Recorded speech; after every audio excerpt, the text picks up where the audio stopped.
ఆలస్యం ఆగ్రహం ఇంకెంత కాలం లేటు అంటే చంద్రబాబు నాయుడు గారికి ఇప్పుడు 4 టాస్కులు ఉన్నాయి.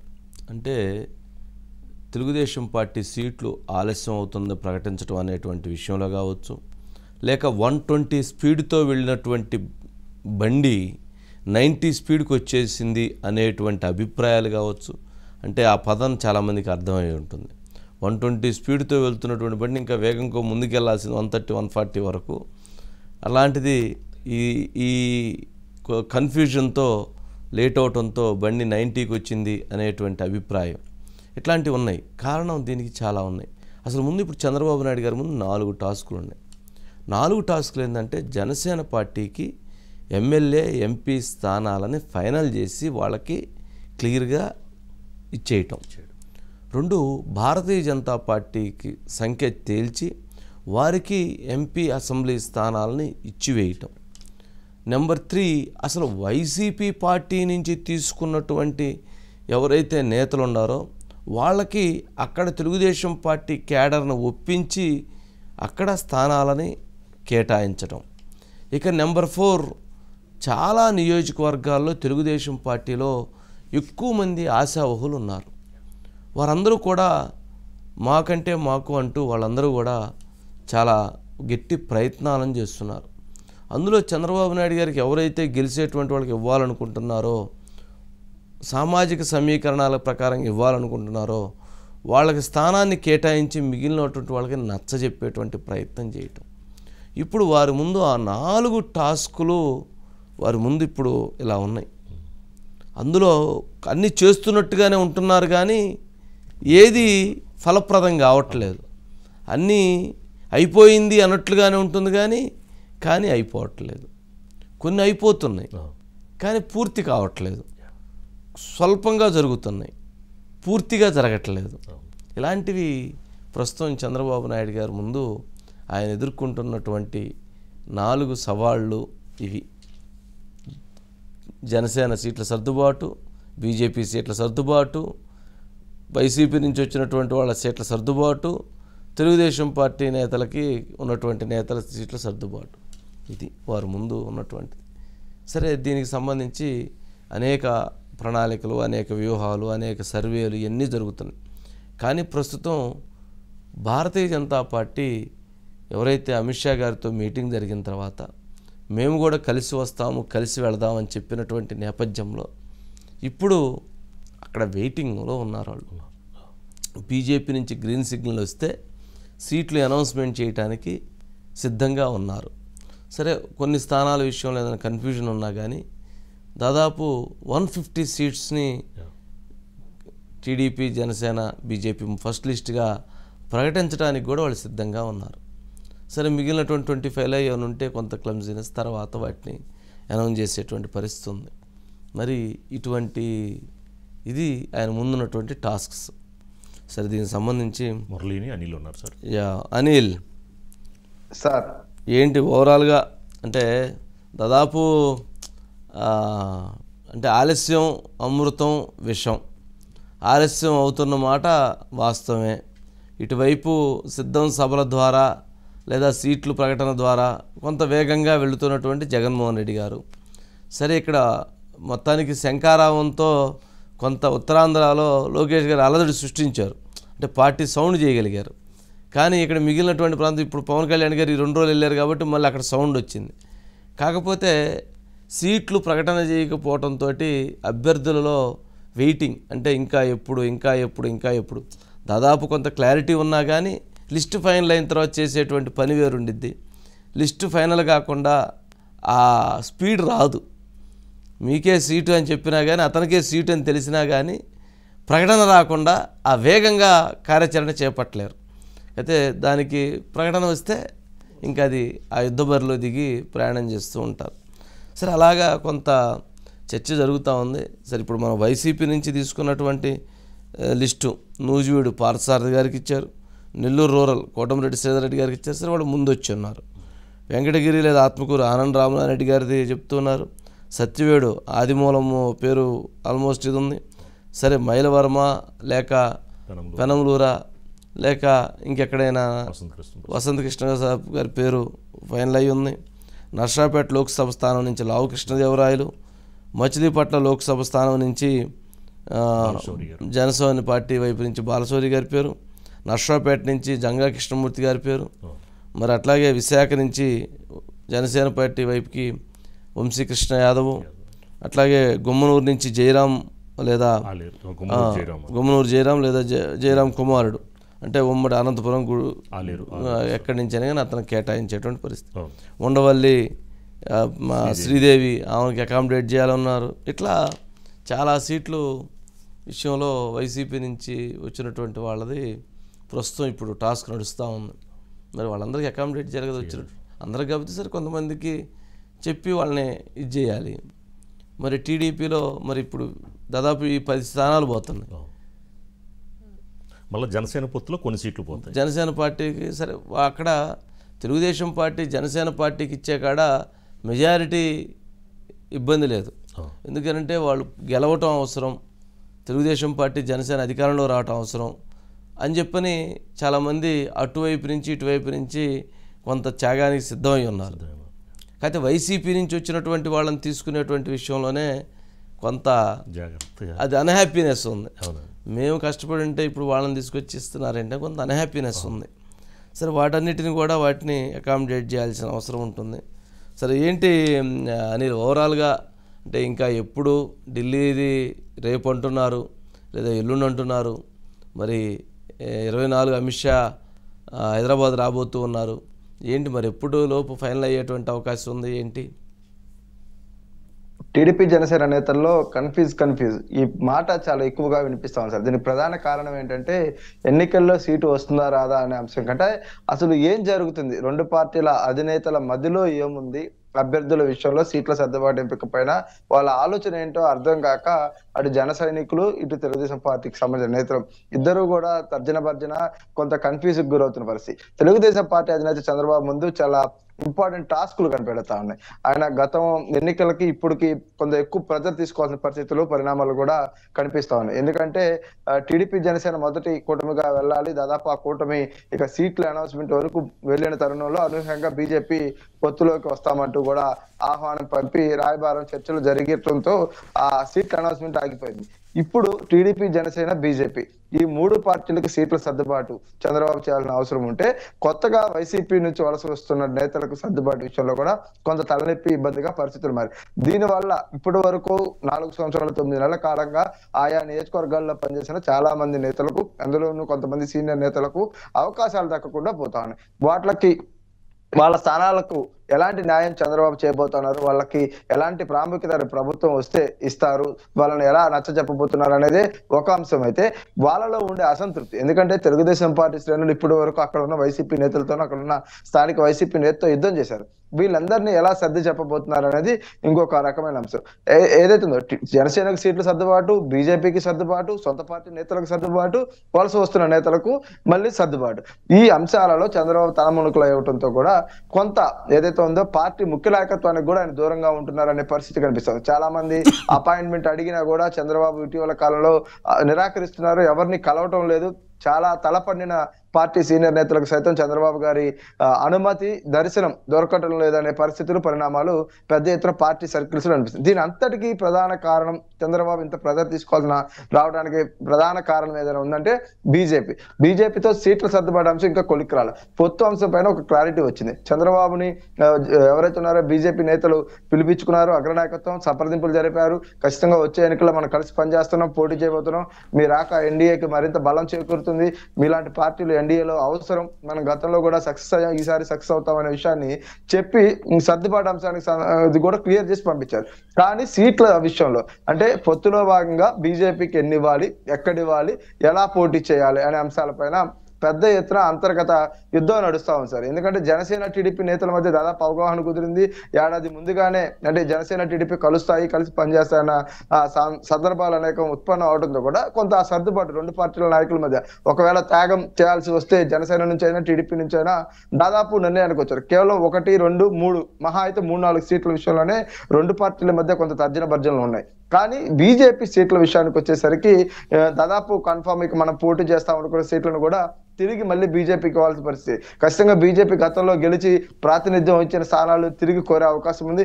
ఆ స్థానాల్లో ఇప్పటికే తెలుగుదేశం పార్టీ తరఫున, జనసేన తరఫున కొంతమంది బలమైన నాయకులు ఉన్నారు.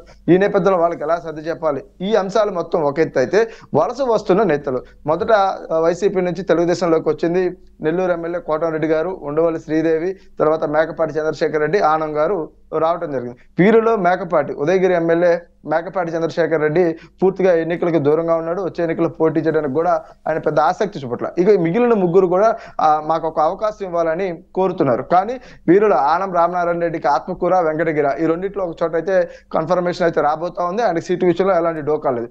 ఇక కోటమిరెడ్డి శ్రీధర్ రెడ్డి నెల్లూరు నుంచి తిరిగి మళ్ళీ పోటీ చేయడానికి సిద్ధమయ్యారు. అక్కడ బలమైన టీడీపీ నేతలు ఉన్నప్పటికీ కూడా వాళ్ళకి సర్ది చెప్పి కోటమిరెడ్డికి ఆ నాయకత్వాన్ని అప్పగించారు. ఈ రెండు విషయాలు పక్కన పెడితే ఇక మిగిలిన చాలా మంది, ఇప్పుడు లావు కృష్ణదేవరాయలు నర్సరావుపేట ఎంపీగా ప్రస్తుతం వైసీపీ నుంచి ఉన్నారు. ఆ స్థానాన్ని టీడీపీ నుంచి బలమైన నేతలు కోరుకున్నారు. ఆ బలమైన నేతలు దక్కుతుందని ఊహిస్తే, కానీ అనూహ్యంగా ఎవరైతే ఉన్నారో లావు కృష్ణదేవరాయలు రావడంతో కూడా పూర్తిగా సీన్ మారిపోయింది. అక్కడ కృష్ణదేవరాయలకి ఇచ్చే పరిస్థితులు ఉత్పన్నం అవుతుంది. ఇప్పుడు మళ్ళీ బీజేపీ నుంచి నర్సరావుపేట సీట్ ఆశిస్తారు, బీజేపీ వాళ్ళు నర్సరావుపేట పార్లమెంట్ ను కోరబోతారని ఒక చర్చ నడుస్తుంది. అదే కనుక జరిగితే లావు కృష్ణదేవరాయలను ఎలా అకామిడేట్ చేయాలనేది కూడా ఉత్పన్నమయ్యే అవసరం. ఇలా ఒకదానికి ఒకటి ముడిపడి, ఒకటి వైసీపీ నుంచి వలస వస్తున్న నేతలు, ఇందాక మీరు చెప్పినట్లు నూజివీడులో దాదాపు పార్థసారథి మాజీ మంత్రి, పెనమలూరు సిట్టింగ్ ఎమ్మెల్యేగా ఉన్నారు ఆయన రావడంతో అక్కడ ముద్రపైన అలకబోని వైసీపీకి కూడా వెళ్ళిపోయారు.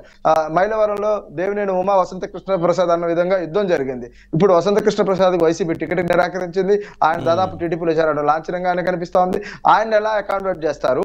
ఆయన ప్రత్యర్థిగా ఉన్నటువంటి పార్టీలో ఎప్పటి నుంచో ఉన్న దేవినేని ఉమా విషయంలో ఏంటి?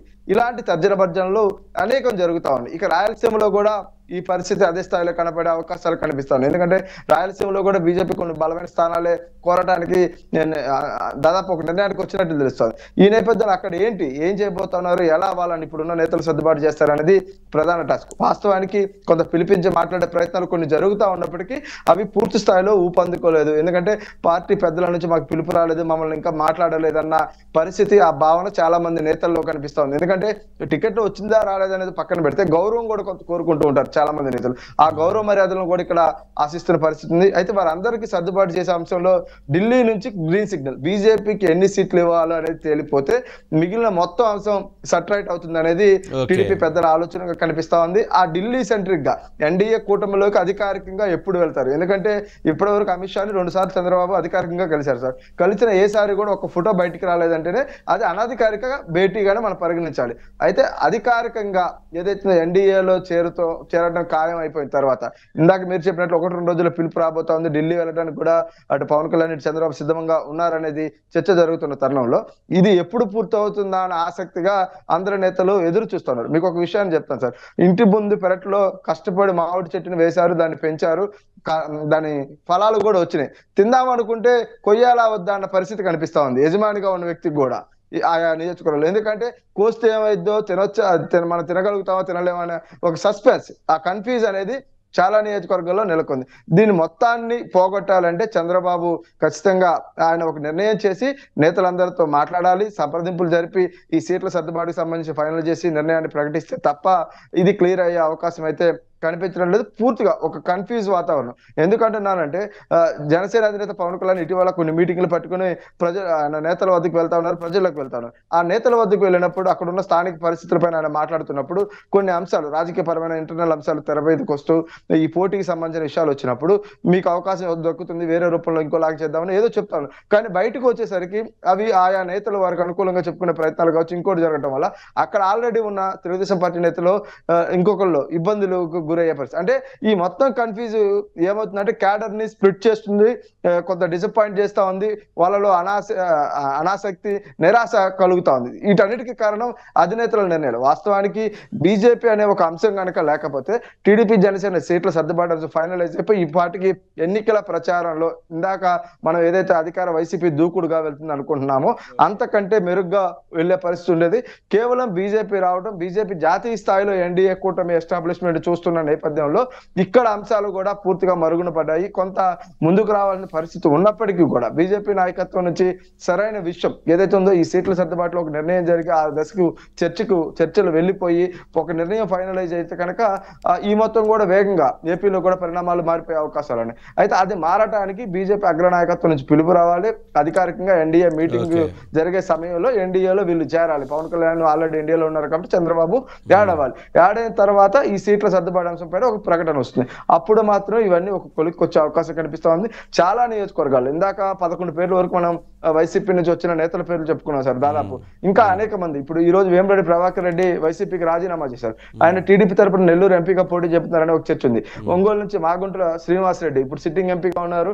ఆయన కూడా టీడీపీకి మళ్ళీ రాబోతున్నారని ఒక ప్రచారం ఉంది. ఆదాల ప్రభాకర్ రెడ్డి ఇప్పుడు ఎంపీ నెల్లూరుకి ఆయన కూడా వచ్చే అవకాశం ఉంది. ఆయన అల్లుడికి సీట్ అడుగుతున్నారని ఒక చర్చ ఉంది. ఆయన కాదు లేదని చెప్పే ప్రయత్నం జరుగుతున్నా ఇది వాస్తవం కాదనే మాట కూడా కొన్ని వర్గాల నుంచి వినపడుతుంది. ఎందుకంటే ఆదాల చంద్రబాబుతో కలిసారు, భేటీ అయ్యారు, మాట్లాడారు అనే ఒక చర్చ అయితే ఇంటర్నల్ గా ఉంది. అంటే జనరల్ గా ఒక పార్టీ నుంచి ఇంకో పార్టీలోకి మారాలి అని అంటే కొంచెం కొంచెం కొంచెం సిగ్గుపడేటువంటి వాళ్ళు ఇప్పుడు అసలు పార్టీ మారటం అనేటువంటి దాన్ని చాలా గర్వంగా ఫీల్ అవుతున్నారేమో అని అనిపిస్తుంది. అంటే పార్టీ దానికి చాలా రీజన్స్ చెప్పేవాళ్ళు, ఏమని నాకు అక్కడ సమన్వయం కుదరలేదు, నాకు ఈ రీజన్స్ ఉన్నాయి, నేను అందుకని నాకు ఆ పార్టీ గుర్తింపు ఇచ్చింది, బట్ అయినా కానీ తప్పని పరిస్థితిలో నేను వెళ్తున్నానని చాలా రీజన్స్తోనే చెప్పేటువంటి వాళ్ళు. కానీ ఇప్పుడు అసలు అదేం లేనట్టుంది. అసలు పార్టీ మారుతున్నాను, అనివార్య కారణాల వల్ల పార్టీ మారుతున్నాను అని చెప్పని తెల్లారిపోద్దనే మళ్ళీ ఇంకో పార్టీ కండవ వేసుకోవడం ఒక పద్ధతి. కొంతమంది అయితే ఆ పార్టీని విపరీతంగా తిట్టి, ఆ పార్టీ అధినాయకుడిని తిట్టి, ఏది విపరీతంగా అంటే ఆ పార్టీలో అనేక పదవులు అనుభవించి, సరే ఒకరి గురించి ఇద్దరి గురించో మాట్లాడటం కదా, కానీ చాలామంది తిట్టి వాళ్ళందరూ మరలా వెళ్ళటం. ఇందులో 2 అంశాలను నేను గమనించిన 2 అంశాలు ఏంటంటే, ఇప్పుడు వేమిరెడ్డి ప్రభాకర్ రెడ్డి గారు రిజైన్ చేశారు. ఆయన గౌరవంగా నేను అనివార్య కారణాల వల్ల నేను ఇది అవుతున్నానని చెప్పని ఇచ్చాడు వైసీపీ రిజైన్. ఆయన టీడీపీలో చేరుతున్నారు. మరి చంద్రబాబు నాయుడు గారు కూడా నువ్వు తిట్టి రావాలని చెప్పలేదు. లావు కృష్ణదేవరాయలు కూడా నేను రిజైన్ చేస్తున్నానని చెప్పని ఆయన కూడా రిజైన్ చేసి వైసీపీకి తెలుగుదేశం పార్టీలో జాయిన్ అయ్యాడు. ఆయన ఎక్కడా కూడా జగన్మోహన్ రెడ్డి గారిని తిట్టలేదు. కానీ తెలుగుదేశం పార్టీలో పనిచేసినటువంటి కేశినేని నాని మాత్రం చంద్రబాబు నాయుడు గారిని ద్రోహి, దుర్మార్గుడని విపరీతంగా తిట్టి వైసీపీ పార్టీలోకి వెళ్ళాడు. అంటే దీన్ని బట్టి చూస్తున్న సారాంశం ఏంటంటే, జగన్మోహన్ రెడ్డి గారిని తిట్టి రావాలి మీరు వచ్చేటువంటి వాళ్ళని కండిషన్ పెడుతున్నట్టున్నారు. చంద్రబాబు నాయుడు గారు మాత్రం తిట్టకుండా రావాలి, సరే రాజకీయాలు ఉండే ఉంటే అందుకని తిట్టకుండా రావాలని కండిషన్ పెడుతున్నారా అని అనిపిస్తుంది. అంటే మనం చూస్తే పరిణామక్రమం ఎవరు కూడా అలా వ్యవహరించట్లేదు కదా. ఏమంటావు అనిల్? అంటే దాంట్లో ఏమన్నా కొంచెం సభ్యతా సంస్కారం చాలా ముఖ్యం. మొన్నటి వరకు సభ్యతా సంస్కారం చాలా వరకు ఉండేది, కానీ ఏపీలో 2019 ఎన్నికల తర్వాత సభ్యత అనే పదానికి విలువ లేదు, సంస్కారం అనే మాటకు అర్హత లేదనే విధంగా పరిస్థితులు తయారయ్యాయి. దానికి ఎందుకు వచ్చింది, ఏం జరిగిందో మనం చూసాం. నిన్నటిదాకా చంద్రబాబుని పొగిడి చంద్రబాబుతో ఉన్న నాని గారు ఒక్కరోజే ఆయన తిట్టుకుంటూ బయటకు వెళ్ళారు. కానీ ఇక్కడ తెలుగుదేశం పార్టీలోకి వస్తున్న వైసీపీ ఎంపీలు ఆ రకమైన మాటలు ఇప్పుడు, ఎందుకంటే వల్లభనేని బాలశౌరి గారు ఆల్రెడీ పార్టీలో చేరిపోయారు జనసేన వైసీపీ నుంచి బయటకు వచ్చి. ఆయన కూడా అక్కడ ఉన్న అంశాలను, అంటే ముఖ్యమంత్రి గారిని ప్రభుత్వాన్ని పెద్దగా విమర్శించిన పరిస్థితి లేదు. కేవలం జనసేన సిద్ధాంతాలు పరిస్థితులు నచ్చక నేను వచ్చేసాను వైసీపీ నుంచి అంటూ కేవలం 1-2 మాటలు మాత్రమే చాలా పొదుపుగా మాట్లాడిన పరిస్థితి. అంటే ఇక్కడ అధినేతల ఆలోచన తీరుకి ఈ యొక్క అంశాలను మనం ప్రామాణికంగా తీసుకోవాలి.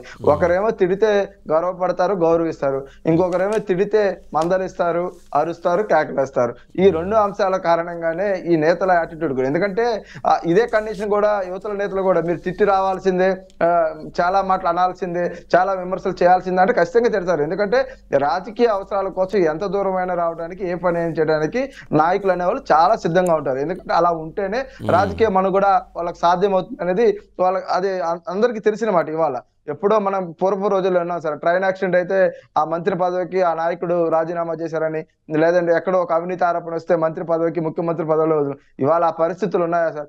ఎన్ని క్లియర్ కట్ గా వాస్తవాలు ఆధారాలు కనిపించినా, లేదు అయ్యో బాబు మేం చేయలా, నాలో ఉన్న షాడో చేసి ఉంటాడని చెప్పుకునే తిరిగే రోజులు బయటకు వచ్చాయి.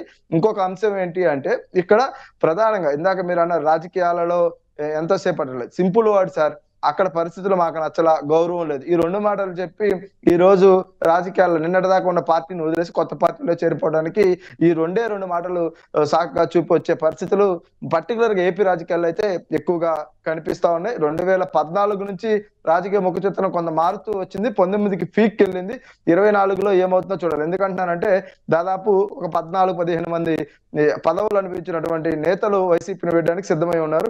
ఇంకా వీరు కాక ఇంకొక 10-15 మంది కూడా దాదాపు అంటే తెలుగుదేశం జనసేన అకామిడేట్ చేసినా చేయకపోయినా మేము వైసీపీతో అయితే ఉండలేం, మీతో వచ్చి నడుస్తామనే పరిస్థితి కనిపిస్తుంది. అంటే దాదాపు ఆ సంఖ్య ఒక 25 నుంచి 30కి చేరే అవకాశం కనిపిస్తుంది. వీళ్ళందరినీ తీసుకున్న తర్వాత కొంత కొత్త తలనొప్పులు కూడా ఆ 2 పార్టీలకి తప్పవు. ఎందుకంటే నిన్నటిదాకా అక్కడ పనిచేసిన నేతలను సమాధానించుకోవడం, సర్ది చెప్పుకోవడం ఒకటైతే, వాళ్ళని గౌరవించుకోవడం. ఎందుకంటే పోరాడిన వ్యక్తిని ఖచ్చితంగా గౌరవిస్తే లాంగ్ రన్ కంటిన్యూ అవుతాడు. ఇప్పుడు వచ్చిన నేతలు, వలస వచ్చిన నేతలు కొత్తగా కొంత ముద్దుగా కనిపిస్తారు. కానీ లాంగ్ రన్ లో మళ్ళీ వాళ్ళు ఏదైనా పరిణామాలు, పరిస్థితులు బాగోకపోతే పరారైపోతారు.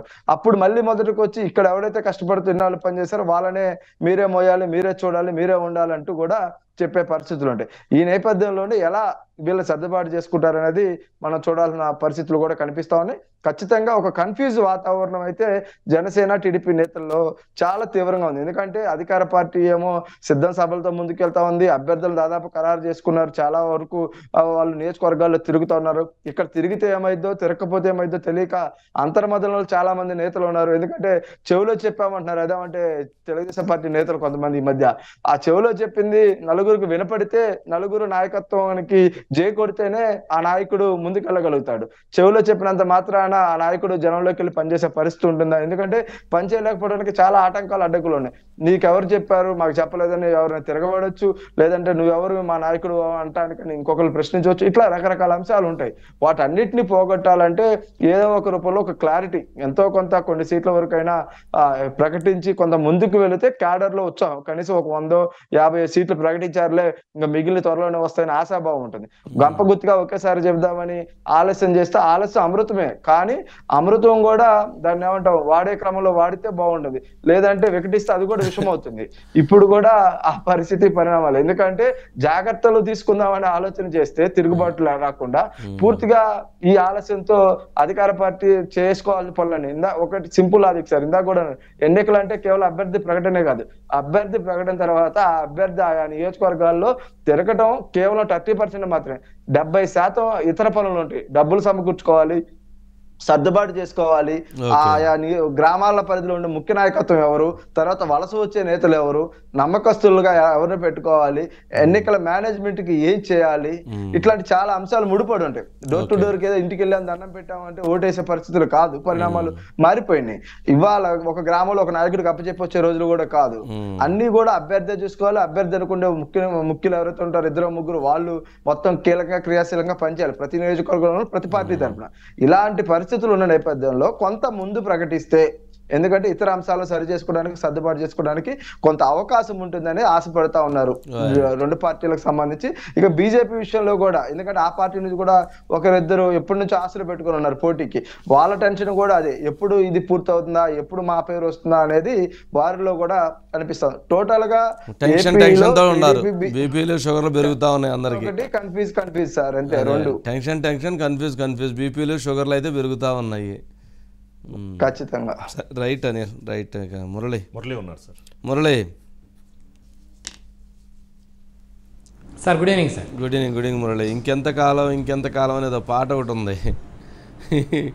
అట్లాగే ఇంకెంతకాలం అంటే రేపు బీజేపీ రేపు ఫైనల్ అంటున్నారు. బట్ రేపు కూడా మళ్ళీ ఇంకా క్లారిటీ రాలేదు, ఇంకా ఫోన్లు రాలేదు. ఫోన్లు వస్తే పవన్ కళ్యాణ్ గారు ఢిల్లీ వెళ్ళాలని ఉన్నారు, అట్లాగే చంద్రబాబు నాయుడు గారు ఢిల్లీ వెళ్తారంటున్నారు. బట్ ఢిల్లీ నుంచి ఇంకేం క్లారిటీ రాలేదు. ఏం జరుగుతుంది సార్? ఏదైనా మొత్తం మీద ఆంధ్రప్రదేశ్ రాజకీయాలు అయితే కనుక ఢిల్లీతో ముడిపడి ఉన్నాయి సార్. ఢిల్లీ నుంచి ప్రయాణం రేపా ఎల్లుండా, లేకపోతే ఎల్లుండా అవతల ఎల్లుండా అనేది క్లారిటీ అయితే పాపం అగ్రనేతలకు కూడా లేదండి. అంటే ఇప్పటివరకు మనం మాట్లాడుకున్నట్టు కింద స్థాయి నాయకులు, క్యాడర్లో ఉన్నటువంటి టెన్షన్ అగ్రనేతల్లో కూడా కనిపిస్తుందండి. ఎందుకంటే ఒకవైపు ఏదైతే ప్రధాన ప్రత్యర్థి పార్టీ కన్నా అధికారంలో ఉన్నటువంటి పార్టీ అనేక రకాలుగా దూసుకు వెళ్ళిపోతూ ఉంటే వీళ్ళు ఎదరికెళ్ళటాక లేక 3 అడుగులు ముందుకి 4 అడుగులు వెనక్కి వేయాల్సిన పరిస్థితి కనిపిస్తుందండి. దీని అందరికీ కూడా చక్రబంధనం ఏంటంటే భారతీయ జనతా పార్టీ అండి. భారతీయ జనతా పార్టీ పిలిచి ఎన్డీఏ పక్షాల సమావేశం ఏర్పాటు చేసిన తర్వాత తెలుగుదేశం పార్టీని కూడా ఎన్డీఏ పక్షంలో జాయిన్ చేసుకున్న తర్వాత 3 పార్టీలు కూర్చుని పొత్తులకు సంబంధించిన అంశాలండి. అంటే పొత్తులు ఒక రకంగా అవగాహనకు వచ్చినప్పటికీ కూడా సీట్లు సర్దుబాటు. అసలు భారతీయ జనతా పార్టీ ఎన్ని సీట్లు కోరుకుంటుంది, శాసనసభ ఎన్ని కోరుకుంటుంది, పార్లమెంట్ సభ్యులు ఎన్ని కోరుకుంటుంది అనే క్లారిటీ వస్తే కనుక మిగిలిన విషయంలో జనసేన తెలుగుదేశం పార్టీ వారిద్దరూ సమన్వయం చేసుకుని వారికి సీట్లు సర్దుబాటు చేసుకోవాలండి. సర్దుబాటు చేసుకున్న తర్వాత అభ్యర్థులను మళ్ళీ ఒప్పించడం మెప్పించడం, వారిని నొప్పించకుండా అందరికీ కూడా సీట్లు కేటాయించి బీఫామ్ ఇవ్వాలండి. ఇదంతా కూడా ఒక పెద్ద తేనెతొట్టు లాంటిది అనమాట. సర్దుబాటు 3 పార్టీల మధ్య అయిన తర్వాత అభ్యర్థులకు బీఫామ్ ఇచ్చిన తర్వాత మళ్ళీ ఎవరు అసంతృప్తి వ్యక్తం చేస్తారో, ఎవరు సంతృప్తిగా ఉంటారో, ఆ నియోజకవర్గం వాళ్ళకు ఉన్నటువంటి ప్లస్లు మైనస్లు అన్నీ చూసుకుని, ఎందుకంటే గెలిపే లక్ష్యంగా పనిచేయాలండి. మొట్టమొదటి నుంచి కూడా వైసీపీ విముక్తి ఆంధ్రప్రదేశ్ చేయాలని ఒక లక్ష్యంతో పార్టీలు 2 పనిచేస్తున్నాయి. దీంట్లో ఎన్డీఏలో భాగస్వామ్యం అయితే కనుక రేపు రాబోయే రోజుల్లో కేంద్ర ప్రభుత్వం సహకారంతో పనిచేయొచ్చని ఒక ఆశాభావంతో వెళ్తున్నారు కనుక ఏమైనప్పటికీ కూడా మరికొన్ని రోజుల పాటు, అంటే ఎక్కువ రోజులు కాదు కానీ ఒక 4-5 రోజుల పాటు ఈ టెన్షన్ వాతావరణం అయితే కనుక జనసేన టీడీపీ శ్రేణుల్లో తప్పక భరించాలన్న పరిస్థితి కనిపిస్తుంది sir. Okay, right Muralikrishna. Next